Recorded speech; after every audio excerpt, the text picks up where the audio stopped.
O mundo satânico, o sistema cósmico de Satanás. Na Bíblia a palavra mundo é cosmos. Talvez um dia a gente dê uma palavra só sobre o mundo para vocês. A palavra cosmos denota um sistema já milenar. Satanás tem todo o know-how de montar um sistema secular para a captação de jovens. Romanos 12 fala: e não vos conformeis com este século. A palavra século aqui também pode ser traduzida por mundo, mas a palavra aqui não é cosmos, a palavra aqui é aion. O mundo é o cosmos. Dentro do cosmos existem os aions. O cosmos é o sistema universal, intergaláctico, pode falar assim, no universo inteiro, que engloba tudo. Mas dentro desse universo cósmico de Satanás, que é o seu mundo, o seu sistema, ele tem os departamentos no espaço. Cada país tem os seus departamentos específicos para cativar os corações dos jovens. Isso é o espaço. Nesse mundo que nós vivemos, mundo cartesiano, mundo tridimensional, nós temos duas coisas que no mundo paralelo, no mundo de Deus, não existem. Que são essas duas coisas? Essas duas coisas são o espaço e o tempo. E Satanás tem um aion no espaço. No Brasil ele tem uns aions, ele sabe o que o jovem brasileiro gosta. Você vai para a França, é outro aion. O jovem francês tem algumas coisas comuns de que eles gostam também, como o jovem brasileiro, mas outras coisas bem diferentes. Você vai para a China, o jovem chinês gosta de outras coisas. Algumas coisas são comuns, mas tem outras coisas totalmente diferentes. É o aion no espaço, mas existe também o aion no tempo. É a moda. A cada poucas décadas muda a moda.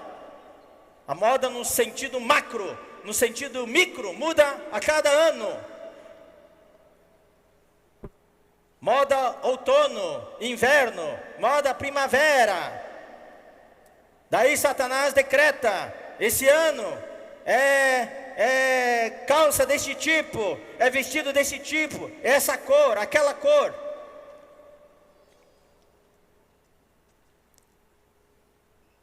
É no tempo. E se você viver algumas décadas como a gente vai viver, você vai ver que a coisa mais sábia é guardar roupa, porque cada 2 décadas volta na moda, você não precisa comprar roupa nova. Então no meu guarda-roupa tem as gravatas largas e as gravatas estreitas. Então é só esperar, daí de repente a gravata larga vai voltar. Quando eu era jovem, era boca de sino, calça boca de sino, estreito aqui no meio e embaixo, largo assim. É o aion. Daí vocês acham que vocês são moderninhos, que os pais a gente já viu tudo isso, queridos jovens. É o ciclo que se repete. Se você falar com o seu avô, ele vai dizer: ô netinho, eu já vi isso quando era criança, quando era jovem. Não tem, a Bíblia fala em Provérbios e Eclesiastes, não tem nada novo debaixo do céu. Satanás, o que ele faz? Ele recicla a moda dele no aion. Passa essa geração, daí vem outra geração que não viu, daí ele recicla e todo mundo, coisa nova. Com exceção da tecnologia, aí sim tem coisas novas. No meu tempo não tinha WhatsApp, não tinha. Nosso tempo, como os irmãos falaram para vocês hoje de manhã, era mimeógrafo.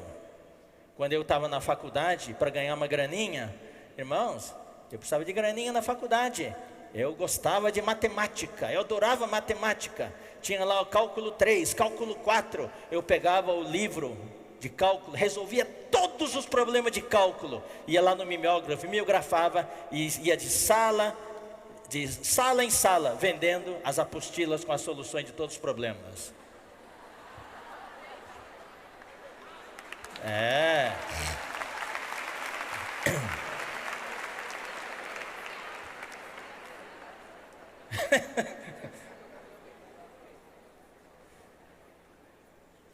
Irmãos, quando eu era jovem, tive muitos conflitos, tentações. O que eu quero falar para você hoje à noite é algo que eu espero que você possa captar. Aqui não existe super-homem, não. O Pedro não é super-homem. O Ildeu não é. Eu não sou. Eu sei que algum de vocês acha que aqueles irmãos lá em cima... Anteontem de noite o irmão falou para mim, depois de uma reunião que nós tivemos, que ele esperava que em algum momento eu ia tirar uma capa dentro da minha bolsa e pôr a capa e sair voando. Não, irmão, não existe isso. Não existe isso. Nós fomos sujeitos às mesmas fraquezas, às mesmas tentações, os mesmos conflitos, as mesmas dúvidas. Só que agora é bem mais intenso. Mas não tem nada novo. Você acha que a questão da homossexualidade é coisa nova? Não, no Império Romano já havia isso. E rolava direto. Inclusive uma das causas da queda do Império Romano é essa depravação, libertinagem, que corrompeu o moral do Império Romano. Desde o palácio do imperador até os plebeus. Não tem nada novo. Mas uma coisa eu sei, é que muitos de nós, os que estamos aqui hoje, tendo passado pelos mesmos conflitos, tentações, dúvidas, nós tivemos uma palavra, a palavra de Deus que nos manteve firmes até hoje. Isso que eu chamo de subsistir. A Bíblia fala que nele tudo subsiste. E vamos abrir aqui, eu não tinha pensado, preparado esse versículo, mas vamos ler aqui, Hebreus capítulo 1, versículo 3. Hebreus 1, 3. Ele que é o resplendor da glória. Quem é ele? É Cristo. Esse Cristo, em Colossenses capítulo 1, é chamado de a imagem do Deus invisível. Deus é invisível, mas ele expressou a Deus. E ele, que esse Cristo, é o resplendor da glória. Ninguém tem acesso à glória de Deus. Deus habita em glória inacessível. Mas essa glória tem um brilho. Se você visse a glória de Deus, você morreria na hora. Deus habita em glória inacessível, em luz inacessível. Mas Cristo é o brilho dessa glória. Ele é a imagem do Deus invisível. Ele é a expressão exata do seu ser, do ser de Deus. Cristo é a expressão exata do seu ser. Nós não podemos ver o ser de Deus naquilo que Ele é, na sua essência, mas Cristo é a imagem dEle, a imagem exata, e a gente pode tocar em Deus através de Cristo. Agora, isso que eu quero presentear para vocês, sustentando todas as coisas pela palavra do seu poder.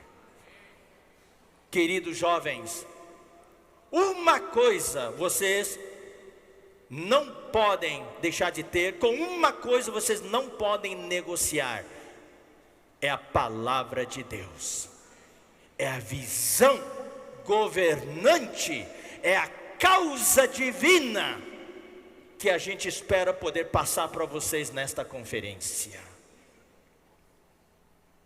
Não é só existir como um jovem, nós queremos que vocês possam subsistir. Vocês existem, mas debaixo de vocês, como foi falado hoje de manhã, Quando o André falou sobre a pista de aterrissagem ou de decolagem, não é cavocar um pouquinho e colocar um asfaltinho qualquer. Não, tem que ser cavocado 3, 4, às vezes 5, 6 metros de profundidade. Tirar toda aquela terra ruim e colocar uma terra sólida, com pedra. Isso é subsistir. Você existe, mas tem uma base sólida debaixo de você. E você não balança. Pode até vir o conflito, mas você sabe em quem você creu. E você sabe qual é o seu destino, qual é o seu plano de voo. Você sabe quem você é e aonde você quer chegar. Vem terremoto, vem ventania, e você não balança, você fica lá firme. Em São Paulo, no ano passado, quando houve aqueles vendavais, chuvas, mais de 700 árvores foram arrancadas. Árvores aparentemente firmes, sólidas. Mas depois se viu que essas árvores, as raízes delas estavam podres. E os troncos também. Queridos jovens, não confiem na aparência. Não confiem na aparência externa. Cuide aqui do seu interior. Nós queremos passar uma causa para vocês. O que motiva você a viver hoje? Quero ser útil ao Senhor?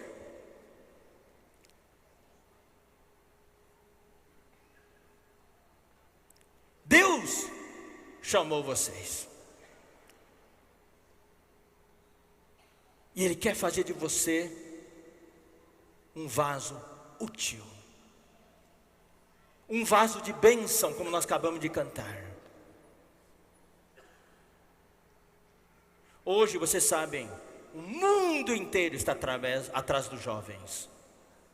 O mundo acadêmico. As faculdades querem os jovens na sua universidade, na sua faculdade. Teve o Enem. Todos querem fazer o Enem e as universidades fazem sua propaganda. Todo mundo quer ir para a USP, para a Unicamp e assim por diante.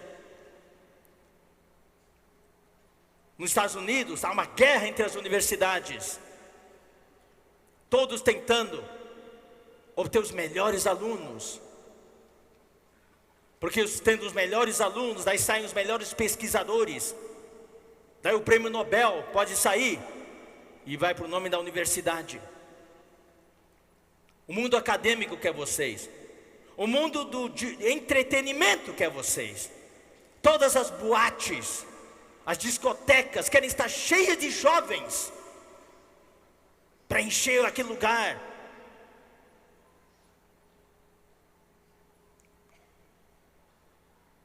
Para o agito da noite. A moda quer os jovens. Para usar as suas roupas. O mundo do pecado quer os jovens. O mundo das drogas quer os jovens. Para levar as drogas, para usar. Satanás tem o seu sistema cósmico, os aions, o século. A política quer os jovens. As ideologias querem os jovens. Nos países comunistas, se aliciam jovens, fazem jovens se alistar no Partido Comunista. Agora, o que está causando uma reviravolta no mundo é o mundo islâmico. Nos Estados Unidos, milhares de jovens estão se convertendo ao islamismo. Na Europa, dentro de 20 anos, mais da metade da população vai ser islâmica. Enquanto os europeus fazem o controle de natalidade, os muçulmanos têm 12 filhos, 15 filhos. Eles vão dominar a Europa pela multiplicação. Por um lado, eles querem fazer pessoas se converterem ao islamismo. Por outro lado, eles procriam os seus filhos. E agora nós temos chamado Estado Islâmico, que alista jovens no mundo inteiro. para defender a causa deles. E os jovens que se alistam, eles não fazem por mal, eles creem nessa causa. Se você conversar com eles, não sei se você ouvir as entrevistas, eles acham que o mundo de hoje não tem esperança mais, é um mundo perverso, mundo materialista, é uma exploração, muita corrupção. Então eles ouvem um evangelho, entre aspas, do islamismo, e eles dão a vida deles por essa causa, para se tornarem jovens, homens bomba, para explodir. E eles abraçam a causa de tal maneira que estão dispostos a dar a sua vida por essa causa.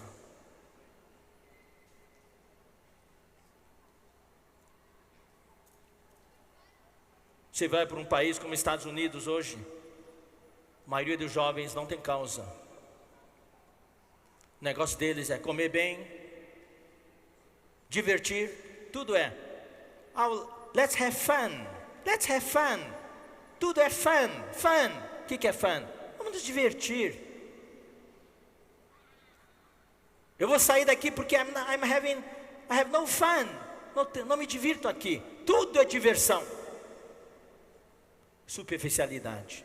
Não tem causa mais. Deixa eu contar uma história para vocês. Quando eu era nos anos 80, 70, dos anos 76 a 86, eu morei nos Estados Unidos.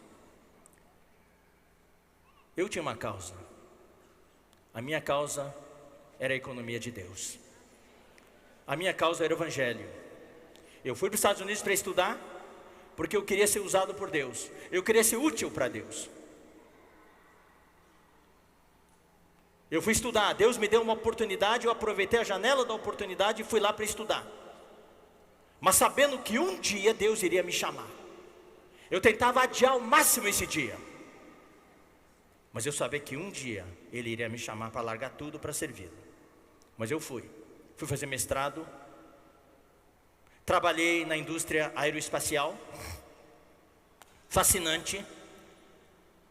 Servia na igreja. Eu aproveitei as janelas da oportunidade.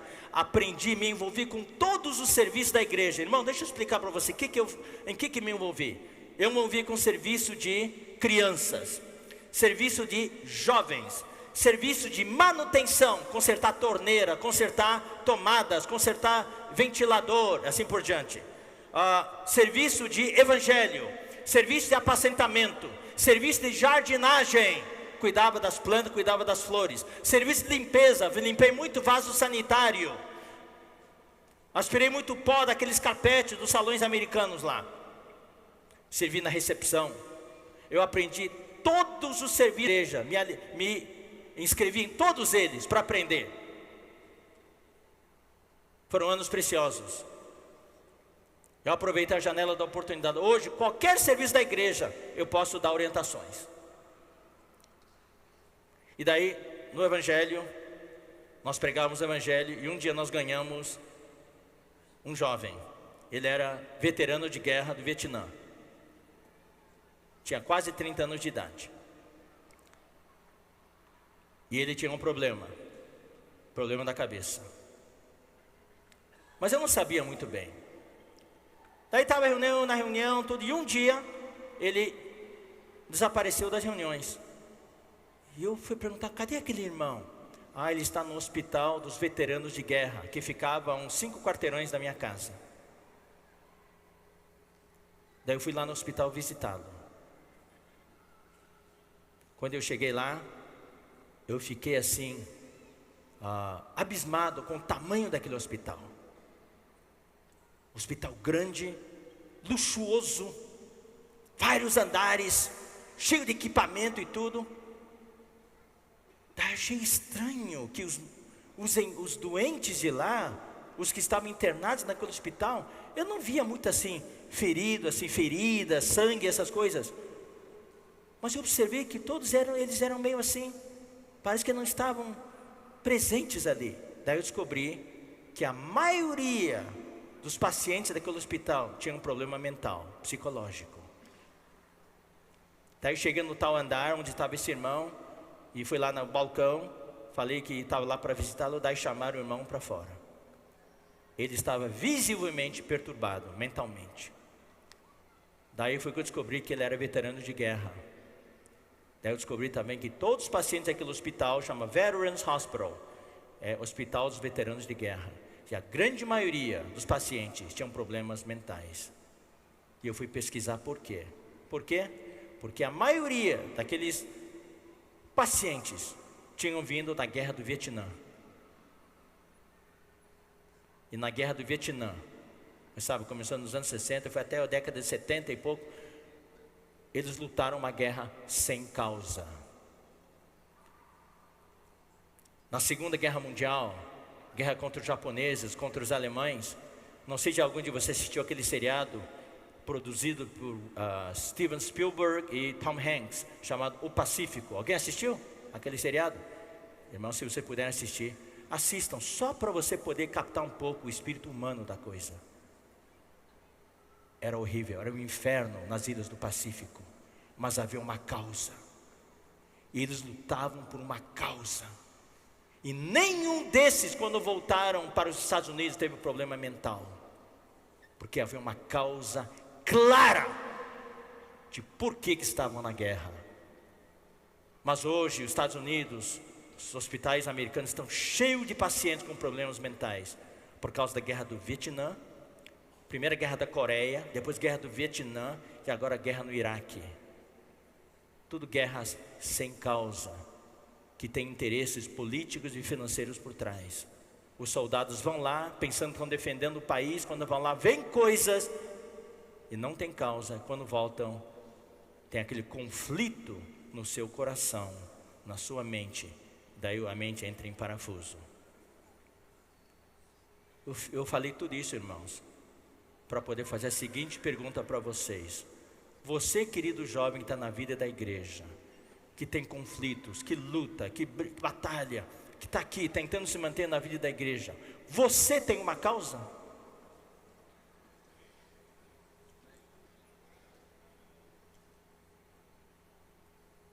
Você tem uma causa hoje? Hoje vocês ouviram o César e o Jonas. O irmão Dong é a primeira geração. E através dele levantaram-se aqueles irmãos da primeira geração. Naquela época, eram jovens, 16 anos, 14 anos, 15 anos. Em Porto Alegre, eu tinha 21 anos, eu era um ancião. A maioria dos irmãos lá tinham 18 anos, 17 anos, 16 anos. Eu tinha 20 anos, 21 anos, era um ancião. Todos nós éramos jovens, mais jovens que vocês. E nós tínhamos uma causa.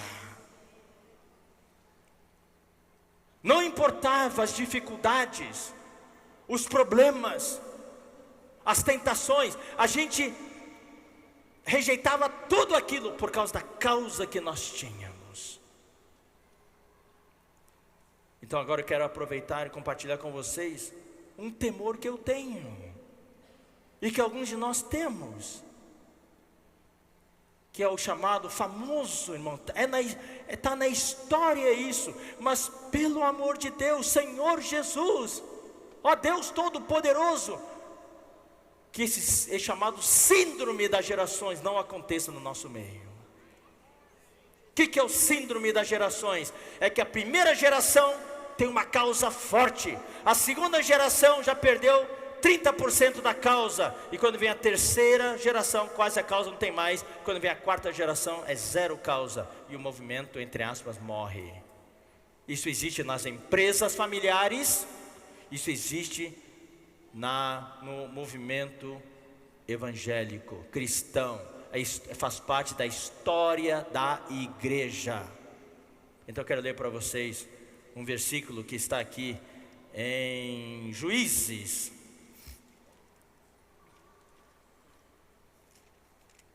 Você sabe que Juízes vem depois de Josué.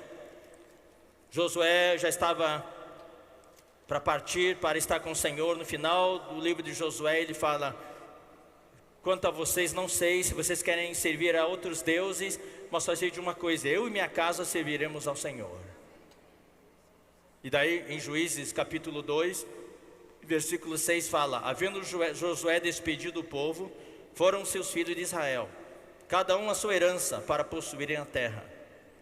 Serviu o povo ao Senhor todos os dias de Josué, e todos os dias dos anciãos que ainda sobreviveram por muito tempo depois de Josué, e que viram todas as grandes obras feitas pelo Senhor a Israel. No tempo de Moisés, o povo de Israel era um povo perfeito? Era um povo santo? Não, era um povo terrível, cheio de rebelião, cheio de idolatria, fornicação. Mas eles tinham uma causa, e Moisés estava lá para liderá-los. E qual era a causa deles? Chegar à terra de Canaã. E quando chegaram na fronteira, Moisés não pôde entrar, e Josué e Calebe lideraram o povo para entrar. Eles tinham uma causa. Qual era a causa deles? Conquistar a terra de Canaã. Eles tiveram suas quedas, suas falhas, seus fracassos, caíam em idolatria, em fornicação, mas eles tinham uma causa. Daí Josué aqui faleceu, versículo 8: faleceu Josué, filho de Num, servo do Senhor, com a idade de 110 anos, e sepultaram-no. Vamos pular agora para versículo 10. Foi também congregada a seus pais toda aquela geração, e outra geração após ela se levantou, irmãos, aí está, que não conhecia o Senhor.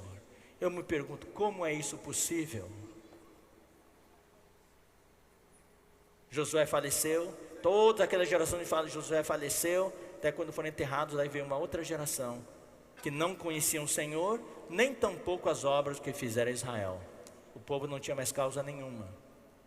Daí os jovens, não sei se vocês estão familiarizados com o livro de Juízes. O livro de Juízes é uma tragédia, tragédia após tragédia. O povo vivia sem causa, sem liderança, não tinha causa.